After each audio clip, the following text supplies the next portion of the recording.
Very good morning to all. So today we are going to discuss about architecture. Architecture is something which is considered as art, science, technology and even philosophy. അപ്പോൾ ഈ ആർട്ടിനെ കുറിച്ച് അല്ലെങ്കിൽ ആർക്കിടെക്ചറിനെ കുറിച്ച് നമ്മൾ മനസ്സിലാക്കുമ്പോൾ അത് ഏതൊക്കെ രീതിയിലാണ് ഇറ്റ് ഹാസ് ബീൻ സ്റ്റഡീഡ്, എങ്ങനെയൊക്കെ അത് പഠിക്കുന്നു എന്നുള്ളത് ആദ്യം മനസ്സിലാക്കുന്നത് നന്നായിരിക്കും. ബിക്കോസ് മോസ്റ്റ് ഓഫ് അവർ എന്താ പറയുന്നത് കൂട്ടുകാർ സ്റ്റുഡൻസ് ആഫ്റ്റർ ഗെറ്റിംഗ് 10th അല്ലെ 10 കഴിഞ്ഞ ശേഷം they are actively interested to choose architecture as higher education option. അപ്പോൾ അത് തുടർ വിദ്യാഭ്യാസത്തിൻ്റെ ഭാഗമാക്കാനും തുടർന്നൊരു ആർക്കിടെക്റ്റ് അല്ലെ വേൾഡ് റിനൗണ്ട് ഒരു ആർക്കിടെക്റ്റ് ആവാനും താല്പര്യമുള്ള കുറേ കൂട്ടുകാർ ഇപ്പോൾ നമ്മുടെ ഇടയിലുണ്ട്. അപ്പോൾ അവർക്കുള്ള ഒരു എന്താ പറയുക ഒരു ബോധവൽക്കരണം അല്ലെങ്കിൽ അവർക്കുള്ള കുറച്ച് അറിവ് പകരാൻ അല്ലെങ്കിൽ അതിനെക്കുറിച്ചുള്ളൊരു ഡിസ്കഷൻ സ്റ്റാർട്ട് ചെയ്യാമെന്ന് പറഞ്ഞിട്ടാണ് ഇന്ന് ദ എഡ്യൂക്കേറ്റഡ് ഡെയിലി ഷോയിൽ ആർക്കിടെക്ചർ ഇട്ടിട്ടുള്ളത്.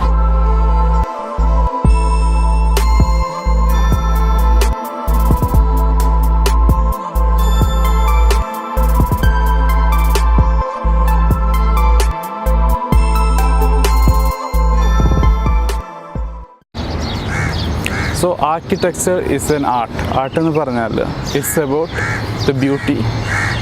Architecture is a science because it is about understanding. Architecture is an engineering because it's about doing. Architecture is about philosophy because it reflects certain thoughts. ചില ചിന്താഗതികളെ അത് reflect ചെയ്യുന്നു എന്നുള്ളതാണ്. അതിന് ഏറ്റവും നല്ല ഉദാഹരണം എന്ന് പറഞ്ഞാൽ നിങ്ങൾ ബെയ്ജിങ്ങിൽ പോവുകയാണെങ്കിൽ, ചൈനയിലുള്ള ബെയ്ജിങ്ങിൽ പോവുകയാണെങ്കിലും UAE ദുബായിൽ വരികയാണെങ്കിലും, if you are going to United States of America, New York, if you are going to UK, London, നിങ്ങൾക്ക് അവിടെയൊക്കെ കാണാൻ പറ്റുന്ന ബിൽഡിങ്സ് അല്ലേ. Architecture is all about doing the buildings, right? So ഈ ബിൽഡിങ്സിലൊക്കെ നിങ്ങൾക്ക് കാണാൻ പറ്റുന്നത് more than just constructing building, they reflect art അല്ലേ, അതൊരു ആർട്ടിനെ റിഫ്ലക്റ്റ് ചെയ്യുന്നു. കൂടാതെ it is build on certain technology, certain സാങ്കേതിക വിദ്യകൾ വെച്ചിട്ടാണ് അവ ഉണ്ടാക്കിയിരിക്കുന്നത്. And they are done through certain principles of science.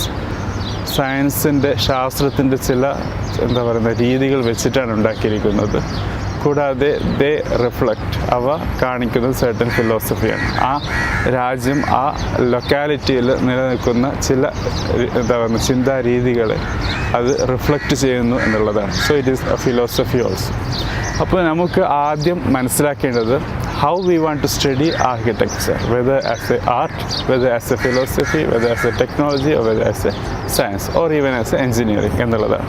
So first you have to select ഈ 5 അല്ലെങ്കിൽ 4 ഡിവിഷനിൽ ഏത് രീതിയിലാണ് architecture you want to study, അത് ആദ്യം മനസ്സിലാക്കുക.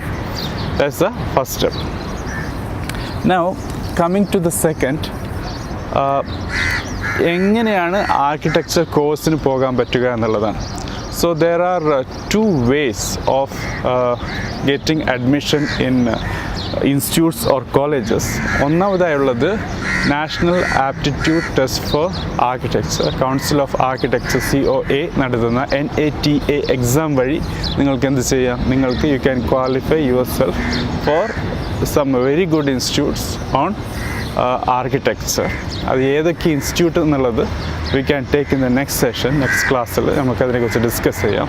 Today we are just concentrating on how to get in, എങ്ങനെ ആർക്കിടെക്ചർ ഇൻസ്റ്റിറ്റ്യൂട്ടിലേക്ക് എത്താം, അല്ലെങ്കിൽ എന്താണ് ആർക്കിടെക്ചർ എന്ന് മനസ്സിലാക്കുക മാത്രം.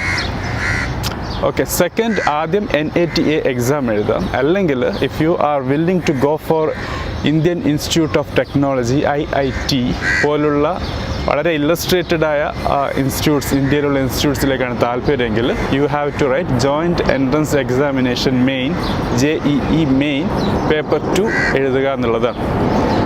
I already done detail session ഏകദേശം 30 മിനിറ്റ് ദൈർഘ്യമുള്ള ഒരു ക്ലാസ് ഓൾറെഡി ഞാൻ ഡിസ്കസ് ചെയ്തിരുന്നു about joint entrance examination and different examination which is coming under JEE.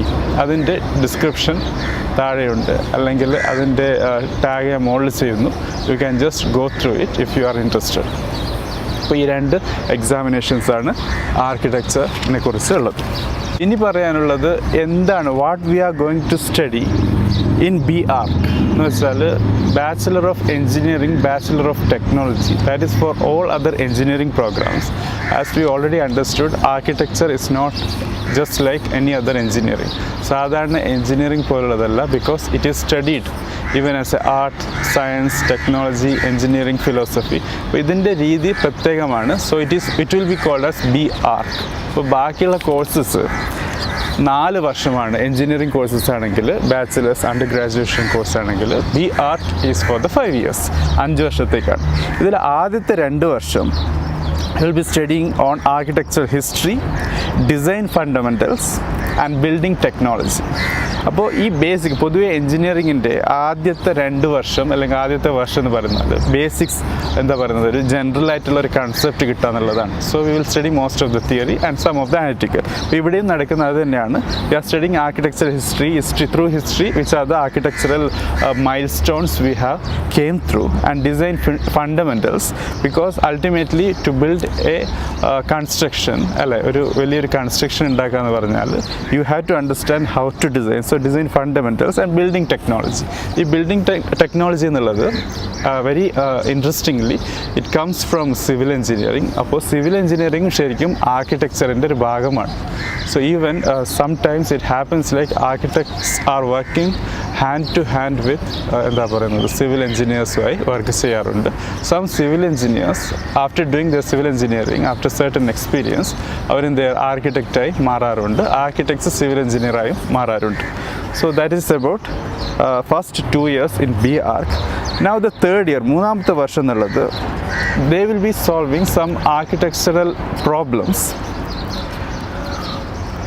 ചെറിയ പ്രോബ്ലംസ് ആയിരിക്കും അവർ ചെയ്യാറ്, പക്ഷേ അതിൽ ആർക്കിടെക്ചറിൻ്റെ ബേസിക്കായ പല കൺസെപ്റ്റും അവർ ഉൾക്കൊള്ളാൻ ശ്രമിക്കും, അല്ലെങ്കിൽ ടീച്ചേഴ്സ് അവരെ പഠിപ്പിക്കും. അതിലുള്ള ട്യൂട്ടോറിയൽസ് ആയിരിക്കും മെയിനായിട്ടും 3rd ഇയറിൽ ഉണ്ടാവാറ്.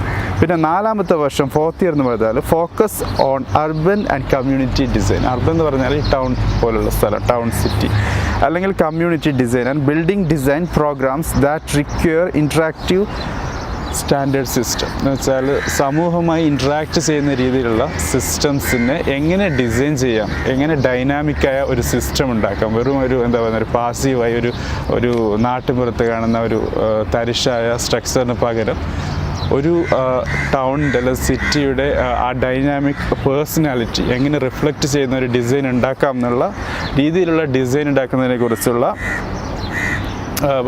പഠനമാണ് ശരിക്കും 4ാമത്തെ വർഷം നടക്കുന്നത്. പിന്നെ 5ാമത്തെ വർഷം എന്ന് പറഞ്ഞാൽ ടെക്നിക്കൽ തെസിസ് പ്രൊജക്റ്റ് എന്ന് വെച്ചാൽ ഓരോ സ്റ്റുഡൻറ്റിനും ഇൻഡിവിജ്വലായ പ്രൊജക്ട്സ് കിട്ടും. ആ projects the student must complete it. അവരുടെ ഗൈഡിൻ്റെ അണ്ടറിലും അവരുടെ കൊളീഗ്സിൻ്റെ ഗൈഡ് ലൈൻസ് അല്ലെങ്കിൽ അവർ ഇൻഡസ്ട്രിയിലെ ആൾക്കാരുമായി ഇൻട്രാക്ട് ചെയ്ത് അവർ സ്വന്തമായി തെസിസ് ഒരു പ്രൊജക്റ്റ് കംപ്ലീറ്റ് ചെയ്യുക, സ്റ്റാർട്ട് ചെയ്യുക right from the beginning till the end എന്നുള്ളതാണ്. ഓക്കെ, അതാണ് 5 വർഷം B.Archൽ അവർ ചെയ്യാൻ പോകുന്നത്. ഇനിയുള്ളത് സ്പെഷ്യലൈസേഷൻ ഇൻ ആർക്കിടെക്ചറൽ ടോപ്പിക്സ്. ആദ്യമായുള്ളത് ആർക്കിടെക്ചറൽ ടെക്നോളജിയാണ്. So it is about creative art and technology. അപ്പോൾ ഇവിടെ ആർട്ട് സബ്ജക്ട്സും ഉണ്ടാവും, കൂടാതെ ടെക്നോളജിയും ഉണ്ടാവും. അതാണ് ശരിക്കും ആർക്കിടെക്ചറൽ ടെക്നോളജി എന്നുള്ള സ്പെഷ്യലൈസേഷനിൽ വരാറ്. Second is about architectural engineering. As we understood engineering is coming. So design and art കുറവായിരിക്കും സബ്ജക്ട്സ്, കൂടുതലും മാത്തമാറ്റിക്സും ഫിസിക്സുമായിരിക്കും കൂടുതൽ നമ്മൾ പഠിക്കാൻ പോകുന്നത്. And this is considered more closely to civil engineering. Civil എഞ്ചിനീയറിങ്ങിന് കൂടുതൽ അടുത്ത് നിൽക്കുന്നത് ആർക്കിടെക്ചറൽ എഞ്ചിനീയറിംഗ് ആണ്. ഓക്കെ, ഇനി 3ാമത്തെ സ്പെഷ്യലൈസേഷൻ ആർക്കിടെക്ചറൽ ഡിസൈനാണ്. This a creative side of architecture to draw and design. ഇവിടെയാണ് ആർക്കിടെക്ചറൽ ഡിസൈനാണ് ശരിക്കും ഡ്രോയിങ്ങും കാര്യങ്ങളൊക്കെ, ഒരു ബിൽഡിങ്ങിൻ്റെ ഏറ്റവും നല്ല ബ്യൂട്ടി എങ്ങനെ റിഫ്ലക്റ്റ് ചെയ്യാന്നുള്ള ആ വരയും കാര്യങ്ങളൊക്കെ വരുന്നത് ആർക്കിടെക്ചറൽ ഡിസൈൻ സ്പെഷ്യലൈസേഷൻ വരുമ്പോഴാണ്. നാലാമത്തെ സ്പെഷ്യലൈസേഷൻ എന്ന് പറഞ്ഞാൽ ആർക്കിടെക്ചറൽ ഹിസ്റ്ററിയാണ്. ഇവിടെ exploring culture and history, through history നമ്മൾ എന്ത് ചെയ്യും, ആർക്കിടെക്ചറിൻ്റെ എവല്യൂഷൻ നടന്നത് നമ്മൾ പഠിക്കും. അത് എങ്ങനെയാണ് ഇന്ന് കാണുന്ന രീതിയിലേക്ക് എത്തിച്ചേരുന്നത് എന്നുള്ള ഒരു എന്താ പറയുക, as a history we are studying architecture. ഇനി അഞ്ചാമത്തെ സ്പെഷ്യലൈസേഷൻ എന്ന് പറഞ്ഞാൽ ഇൻറ്റീരിയർ ആർക്കിടെക്ചറാണ്. As the name signifies it's about interior ഡിസൈനാണ് മെയിനായിട്ട്. ഇൻറ്റീരിയർ ഡിസൈനിങ് കാണാം, പക്ഷേ അതിനേക്കാളും കൂടുതൽ സൊഫിസ്റ്റിക്കേറ്റഡായി ടെക്നോളജിയും ആർട്ടുമൊക്കെ റിഫ്ലക്റ്റ് ചെയ്യുന്ന സ്ട്രീമാണ് ഇൻറ്റീരിയർ ആർക്കിടെക്ചർ. സിക്സ്ത് എന്ന് പറയുന്നത് ലാൻഡ്സ്കേപ്പ് ആർക്കിടെക്ചറാണ്. ലാൻഡ്സ്കേപ്പ് ആർക്കിടെക്ചർ എന്ന് പറഞ്ഞാൽ ആസ് വി നോ എന്താ പറയുന്നത്, ലാൻഡ്സ്കേപ്പ് എന്ന് പറഞ്ഞാൽ അതിൽ ബിൽഡിങ്സ് ഉണ്ടാവും, പാർക്ക് ഉണ്ടാവും, തീം പാർക്സ് ഉണ്ടാവും, കാർ പാർക്ക് ഉണ്ടാവും, എന്തൊക്കെ ചെയ്യാൻ പറ്റും. ഒരു ടൗണിൽ കാണുന്ന എല്ലാ ഒരു സ്ഥലത്ത്, ഒരു പ്രത്യേക ഏരിയയിൽ കിലോമീറ്റേഴ്സ് കാണിക്കുന്ന സ്ഥലത്തിൽ എന്തൊക്കെ ഡിസൈൻ നിങ്ങൾക്ക് ഉൾപ്പെടുത്താൻ പറ്റും, എന്തൊക്കെ എലമെൻറ്റ്സ്, പിന്നെ അതിൽ അകത്ത് വരും സൂപ്പർ മാർക്കറ്റ്, എന്താ പറയുക കിഡ്സ് പ്ലേ ഗ്രൗണ്ട്, ഇതൊക്കെ വരുന്നത് എങ്ങനെ ശരിയായ രീതിയിൽ അറേഞ്ച് ചെയ്തെടുക്കുക എന്നുള്ളതാണ് you are going to study in landscape architecture. And seventh and next specialization is about urban planning. Urban എന്ന് പറഞ്ഞാൽ നേരത്തെ പറഞ്ഞു ഇറ്റ്സ് അബൌട്ട് ടൗൺ സിറ്റീസ്, അങ്ങനെ മെഗാ സിറ്റീസ്, അങ്ങനെ എന്താ പറയുക ജനസാന്ദ്രത ഡെൻസിറ്റി കൂടുതൽ ആൾക്കാർ ഇൻട്രാക്ട് ചെയ്യുന്ന പല വലിയ കെട്ടിടങ്ങളുള്ള സ്ഥലങ്ങളാണ്. ഇവയെ എങ്ങനെ നല്ല ഏറ്റവും ബ്യൂട്ടി എന്ന് വെച്ചാൽ ബാക്കിയുള്ള റൂറൽ ഡിസൈനിങ്ങിനേക്കാളും അർബൻ ഡിസൈൻ എന്ന് പറഞ്ഞാൽ വളരെ ചാലഞ്ചിങ് ആണ്. Because in small space you have to give more things also about traffic അല്ലേ, പിന്നെ വണ്ടികളും അവരുടെ ട്രാഫിക്, അങ്ങനെ പല കാര്യങ്ങളും റിഫ്ലക്റ്റ് ചെയ്തുള്ള ഒരു ക്രിയേറ്റീവ് ഡിസൈനിങ് ആണ് അവിടെ നമ്മൾ ചെയ്യാൻ പോകുന്നത്. ഇനിയുള്ളത് ആർക്കിടെക്റ്റിൻ്റെ കരിയറാണ്. So as you can see architect can be just a normal architect. വലിയൊരു ഓഫീസിൽ ഒരു വൺ ഓഫ് ദ ആർക്കിടെക്റ്റായി നിങ്ങൾക്ക് വേണമെങ്കിൽ ജീവിക്കാം വലിയൊരു കമ്പനിയിൽ, അല്ലെങ്കിൽ നിങ്ങൾക്ക് സ്വന്തമായി you can have your own studio and you can take up individual projects. അപ്പോഴും നിങ്ങളുടെ സ്റ്റുഡിയോവും നിങ്ങളുടെ സൈറ്റും ആയിരിക്കും മെയിനായിട്ടുള്ള രണ്ട് സ്പോട്ട്സ്. സെക്കൻഡ് ആയിട്ടുള്ളത് പിന്നെ എന്താ പറയുക, നിങ്ങൾക്ക് സ്പെഷ്യലൈസേഷൻ എടുക്കാം.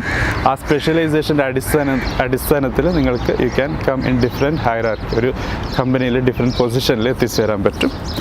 തേർഡായുള്ളത് സ്മോൾ ഫേമിലാണെങ്കിൽ നിങ്ങൾ തന്നെയാണ് ഏകദേശം ചെറിയ കമ്പനിയിൽ വർക്ക് ചെയ്യുന്ന ആൾക്കാർക്ക് അറിയാം, they will not be working only on the specialization, they will be working on different സ്പെഷ്യലൈസേഷൻ. അതിൻ്റെ അഡ്മിനിസ്ട്രേഷൻ ആയാലും ഫൈനാൻസ് ആയാലും അക്കൗണ്ടിങ് ഇതൊക്കെ നിങ്ങൾ നോക്കേണ്ടി വരും. ഫോർത്തായി വരുന്നത് പ്ലാനിംഗ് ആണ്. പ്ലാനിങ് കരിയേഴ്സ് ആയിട്ട് വരും. അത് കുറച്ചും കൂടി ട്രൂ ആർക്കിടെക്ചർ നിന്ന് മാറി പ്ലാനിങ്ങിലേക്കായിരിക്കും കൂടുതൽ നമ്മൾ ശ്രദ്ധ ചെലുത്തുന്നത്. പിന്നെ അതർ കരിയേഴ്സിൽ വരുന്നത് ലേറ്റസ്റ്റ് ആയിട്ട് വന്ന സ്പേഷ്യൽ ഡിസൈനിങ് ആണെങ്കിലും ഗ്രാഫിക് ഡിസൈൻ ആണെങ്കിലും എന്താ പറയുന്നത് സെറ്റ് എന്ന് വെച്ചാൽ ഒരു പർട്ടിക്കുലർ കൺസേർട്ട് നടക്കുകയാണെങ്കിൽ ആ പർട്ടിക്കുലർ കൺസേർട്ട് സെറ്റിന് ഡിസൈൻ ചെയ്യുക, സ്റ്റേജസും പോഡിയം ഒക്കെ ഡിസൈൻ ചെയ്യാതെ, അല്ലെങ്കിൽ ഈവൻ ബിൽഡിംഗ് സർവേയിങ് ആണെങ്കിലും അല്ലെങ്കിൽ മീഡിയ ജേർണലിസം ആ രീതിയിലെന്ന് വെച്ചാൽ നിങ്ങൾക്കറിയാം നാഷണൽ ജിയോഗ്രഫി അല്ലെങ്കിൽ ഡിസ്കവറി പോലുള്ള channels giant buildings mega structures എന്നൊക്കെ പറഞ്ഞിട്ട് പ്രോഗ്രാംസ് ഉണ്ട്. അപ്പോൾ അതിന് just than taking any other normal person to take all this show they prefer architecture. അവർക്ക് ടെക്നിക്കലായി കൂടുതൽ കാര്യങ്ങൾ അറിയുന്നത് കൊണ്ട് they will always go for architects. അപ്പോൾ ഈ രീതിയിലും ആർക്കിടെക്ചറിന് ഓപ്പർച്യൂണിറ്റി ഉണ്ട് എന്നുള്ളതാണ്. ഇനി അടുത്തതായുള്ളത് സാലറിയാണ്. വെൻ ടോക്കിംഗ് അബൌട്ട് സാലറി $73,000 ആണ് ഏറ്റവും ലോ ലെവൽ ആർക്കിടെക്ട്സ് അല്ലെങ്കിൽ മീഡിയം ലെവൽ ആർക്കിടെക്ട്സിൻ്റെ സാലറിയായി ആവറേജിൽ പറയാറ്. ആർക്കിടെക്ചർ എഞ്ചിനീയർ ആണെങ്കിൽ $116,000 ആണ് ആനുവലി. അപ്പം ആർക്കിടെക്ചറൽ എഞ്ചിനീയേഴ്സിനാണ് നോർമൽ ആർക്കിടെക്ട്സിനേക്കാൾ കൂടുതൽ സാലറിയായി കാണുന്നത്. കൂടാതെ if you are going country wise ഏറ്റവും കൂടുതൽ സാലറി കൊടുക്കുന്നത് സ്വിറ്റ്സർലൻഡിലാണ്. $7,374 പെർ മന്ത് എന്നുള്ളതാണ്. പിന്നെ വരുന്നത് UK, US, Australia, Canada, Qatar, Ireland. ഇങ്ങനെയാണ് സാലറി കുറഞ്ഞു വരും ഈ ഓരോ രാജ്യങ്ങളിലായിട്ട്. അപ്പോൾ if you are really want to make some money as an architect you can consider Switzerland as your destination. ഈ റിപ്പോർട്ട് 15th നവംബറിൽ റിലീസ് ചെയ്ത മെറ്റലോക്കസ് എന്ന് പറയുന്നുള്ള ഒരു ജേർണലിൽ അല്ലെങ്കിൽ അവർ നടത്തിയ സർവേയിൽ നടത്തിയ ഫിഗേഴ്സ് വെച്ചിട്ടാണ് ഈ സാലറി സ്ട്രക്ചേഴ്സ് അവർ പബ്ലിഷ് ചെയ്തിട്ടുള്ളത്. ഇനി സ്കോപ്പ് ഓഫ് ആർക്കിടെക്ട് ചോദിക്കാനുണ്ട്. 5 years ഡൗൺ ലൈൻ അല്ലെ, എന്താണ് സ്കോപ്പ് എന്നുള്ളത് ഏതൊരു സബ്ജക്റ്റ് പഠിക്കുകയാണെങ്കിൽ നമ്മൾ ആൾക്കാരോട് ചോദിക്കുന്നതാണ്. So here also the scope is if you R innovative, if you have leadership quality, if you know the management skills, you can thrive in this field also in architecture. Also the creativity, ബാക്കിയുള്ള എഞ്ചിനീയറിങ്ങിനെക്കാളും ഏറ്റവും കൂടുതൽ ക്രിയേറ്റിവിറ്റിക്ക് സ്ഥാനമുള്ളതും നിങ്ങളെ ഗ്രോത്തിൽ Propel ചെയ്യാൻ സാധ്യതയുള്ളതുമായ ഒരു ക്രൈറ്റീരിയയാണ് your creativity എന്നുള്ളതാണ്. So friends, this is about architectural engineering. Hope you enjoyed. If you are seeing my class അല്ല ഈ ക്ലാസ്സസ് നിങ്ങൾ കാണുന്നുണ്ടെങ്കിൽ try subscribing my channel. You can click on the red button which is there on the corner. That's it. Thank you for watching. Take care. Have a great day.